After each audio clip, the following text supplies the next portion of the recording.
Hey, Eagle Run 23 here.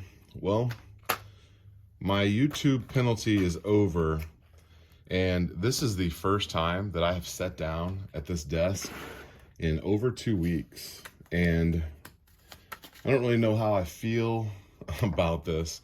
It is exactly how I left it, because one of the last videos I posted was the last video, and it came out right before the suspension period.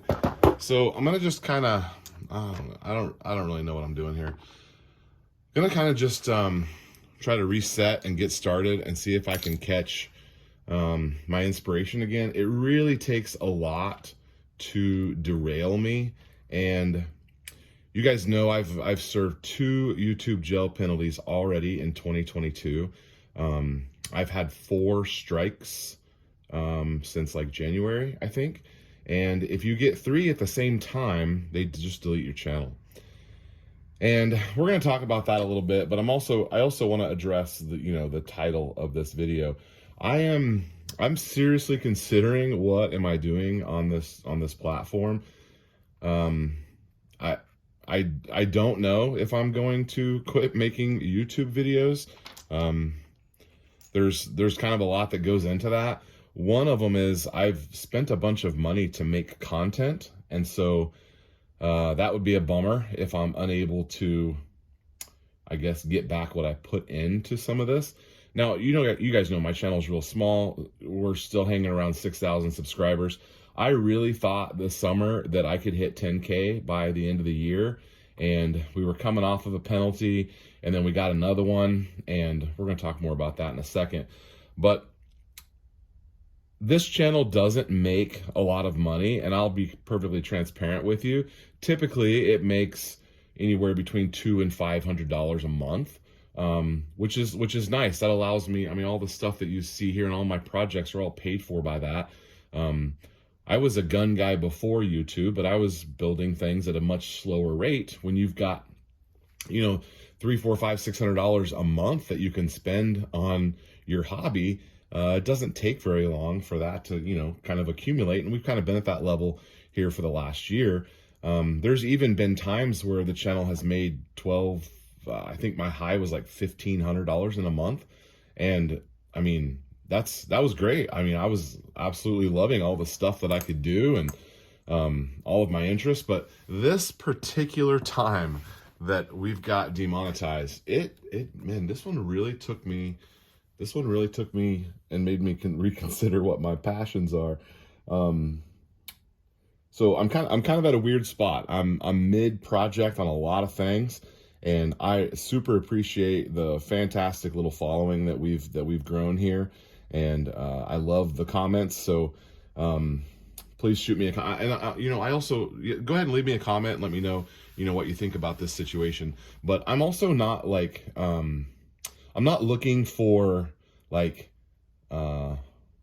not really looking for sympathy. I realize that, I've got myself into this situation. I'll tell you that let's talk a little bit about the content here. And I might post, I screen recorded because they won't let you see the video that got demonetized. You can only replay it in a little viewer. And so I did a screen recording on my phone. It's like a 7-minute video. I think I'm talking about this very pew right here, and we're only talking about the frame. Most of you know that you can't really show how to assemble stuff, but if you look at the way the policies are written, there's virtually no video on gun content that is within the terms of the YouTube monetization program. There's virtually no video. If there's a firearm in the video, they can always flag it. And so I felt like I had kind of lulled myself into a bit of a spot where I thought I knew what I was doing and what I could get away with. But this time, they took a video that was posted over 1.5 years ago. It was monetized. It didn't have a ton of views. It had maybe 600-800 views on it. And that was the video that got me dinged, and it was deleted. And I might put it over on the Reloading channel. I don't know. That channel's not monetized, and so they don't tend to do anything with monetized videos. But, with demonetized channels. But I'll tell you, the Reloading channel actually currently has a strike as well, and it is because there was a video of my then 9-year-old daughter shooting 22. By the way, she's a very competent shooter. She shoots all the time. She's as good with a 22 as I am. She can shoot out to 100 yards, and she's focused and attentive, and she actually has 3 22s. She got her first gun when she was 4 years old and has been shooting for, that would make it like 6 years now. So anyway, the video said that children were unsafely using a firearm, and whatever. So that channel actually has a strike on it as well. So I can't currently monetize that channel until that strike falls off. I'm getting derailed here. We're trying to talk about the content. When you have a strike, they fall off, and then you can get another strike. It's about the concurrent strikes that get you in trouble. And because I already had a strike and I picked up my second strike talking about this gun, we picked up our second strike, which was a 2-week penalty, or like 15 days or something. So as soon as that strike falls off or reloads, I'm eligible to monetize that video. It's got the views and it's got the watch time. In order to do that, it doesn't really do that well. It's not really going to make any money, maybe 50 or 75 bucks a month. But I don't know what I'm going to do with that channel. I don't know what I'm doing with this channel. I can always go back to sharpening knives and all that kind of stuff. But this is my passion, and this is what I'm really interested in. And so I would love to make videos about what I'm interested in and not about, cats or to hit back a little bit about what you can and can't show. You feel like you're safe because you're not showing how to put it together, because that's kind of like a thing that like we think as YouTubers we can't show how to assemble stuff and keep it monetized. They can ding your channel at any time for virtually anything if there's a firearm involved in it. And that's kind of a bummer. I wish that there was a way, you can track all of these ads. And I've said this for probably 5 years now, probably as long as I've had a monetized channel. I don't understand why there aren't advertisers who would be interested specifically in advertising in content like what some of these channels like mine put out. Maybe, the Kleenex brand isn't interested in being associated with a PA. Maybe like Coca-Cola or Kleenex isn't interested in being shown during a video where we're talking about, shooting or reloading or something. But it seems like there are brands that would be interested in that and potentially would even pay more to be associated with their type of people. If they're showing a Coca-Cola or a Kleenex commercial during my videos, that's probably not the best spot for it anyway, because I'm 98% men, and men aren't making purchasing decisions on Kleenexes. So it seems like you could find some brands that would want to be associated with our type of content. I know that Google is capable of doing that, and I don't understand why they would not want to do that. It's just them they're actually not chasing the money on this one. They're actually just being, I guess woke or something, anti-Second Amendment for sure. So I guess I need to really just kind of do this for my own, and any of you that are watching this, if you want me to reshuffle some of the order in which some of these videos are coming out, I'm going to really try to refine my mojo here and see if I can get back in the swing of things. So when we left, we had just loaded, I don't know, can you guys see that over there? Yeah, you can see it. I just loaded, what's that, 20 or 30 rounds of 8.6 Blackout. We need to test those in the super gun. Before we can test those in the super gun, though, I need to redo my muzzle device. I'm just kind of remembering this stuff as I see things that are out here. So my muzzle brake is coming loose. If you want to see about that, one of the last videos we're shooting 8.6 Blackout. It's coming loose, and it did affect my point of impact. I had some accuracy issues at the end, and I realized it was because my muzzle device was loose. So we need to address that. We also shot the 6.5 Grendel, that beautiful 6.5 Grendel that you guys have seen on the channel. Well, it's probably like a $1,600 or $1,800 gun, and it is phenomenal. It shoots amazing. I've only shot it one time, and I was just floored with it. It's got that tracked optic on it. It's a 20-inch stainless barrel from Odin Works. It shot amazing groups. I haven't even showed you guys that content. I shot a little bit of video when I was shooting it, but there needs to be, that's going to be several videos talking about getting that thing dialed in. It's a little over gassed right now, which we're going to address that. And then also one of the big things that we're waiting on is this 22 stuff. I have several 22 videos that are in the works. We have not shot all of our really high-end 22 ammo, and I even have some more on my desk that's not here that I ordered in a month ago.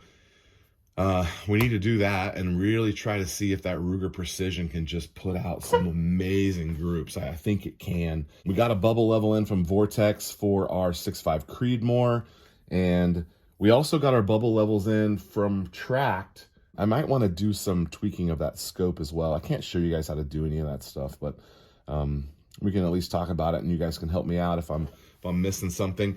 And then the big thing that I'm so excited about is this 8.6 Blackout in an 8-inch barrel. I have not pulled the trigger on my handguard. I'm pretty much set on a SLR handguard. It's going to be black, but we're going to fully Cerakote this gun. It's going to be really pretty. Well, I'll show you the design. We'll talk about that as we get a little further on. I loaned out I don't know if I can say that. And I'm going to be getting that back here in the next week or so because we need to mill out a lower for this AR-10. And I don't know if that is going to have to be, we need to talk about that because it could be that lower needs to be serialized because I might want to SBR it. And then the pistol situation that's happening, it's almost December and we're looking at what they're going to rule on these pistols. So a lot of us have AR pistols that are going to be under the crosshairs that we need to figure out what's happening with that. There's a lot of stuff going back and forth. I don't know if there's going to be injunctions on what's happening with that, but it could be kind of cool to see how that plays out. I'm wondering if the Second Amendment will win out for us on that. We were going to grab our bucket of the Remington Golden Bullet. I've got an ammo can that's got like 5,000 rounds of it, and I want to see if there's a way that we can sort by weight and or rim thickness and find some cheap ammo that shoots as good as the expensive ammo. So that's another video that we need to figure out how to make as well.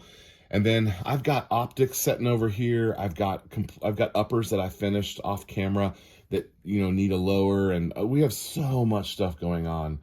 I don't know. Maybe I've talked myself into getting back out here, but that really took the wind out of my sails. So, hey, leave a like and a comment. Make sure you're subscribed. I still have 90% of my viewers are not subscribed, so just scroll down there and make sure that you're subscribed to the channel. We're not going to accomplish our goal of getting to 10K by the end of the year. We'd have to add 4,000 subscribers in the month of December to do that. So probably not really a possibility. We were on a path though. we were adding like 400 or 500 subscribers a month there for a while, and the math added up that I was going to be real close to getting to 10K. But YouTube has derailed us again. So anyway, thanks for your comments and your encouragement, and let's see what we can get going here. Make sure you're following over on Twitter. It's just at EagleRun23 on Twitter, at EagleRun on Instagram.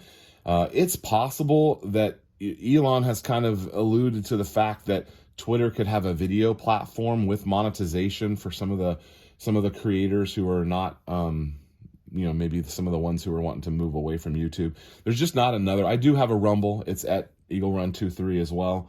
Rumble it doesn't get any views right now, but it's slowly gaining traction. Some of you guys are realizing I'm posting over there as well. But it'd be great if we could all leave YouTube. I know that you would leave and I would leave as well. We just gotta get there. All right, well, I got some stuff to do this afternoon. EagleRun23. I hope to see you again very soon. Let's try for that. All right.